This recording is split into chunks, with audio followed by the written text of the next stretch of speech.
Hey everybody, it's Ash Monroe. I'm going to show you a pair of shell Cordovan shoes from Carmina that I wore to work yesterday. You can see a little bit of use, typical use, some water spots here, some wear on the finish from just the conditioning, I guess you should say, from where the shoe creases and where the leather toe enforcer sits.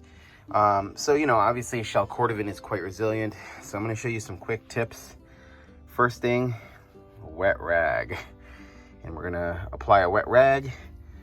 Second thing we're going to do is use a standard horsehair brush. You can use a cheapo one like the one I have here, old school Johnson & Murphy brush. Let's call it a vintage brush, and let's see how we do.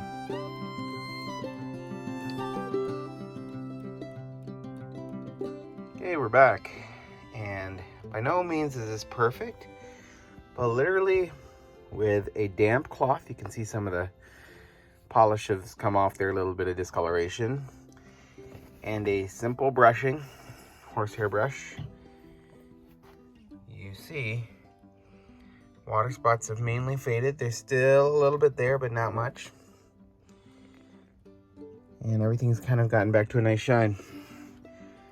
Pretty cool, huh? Yep. So not much work to get 80 to 90% of the way there.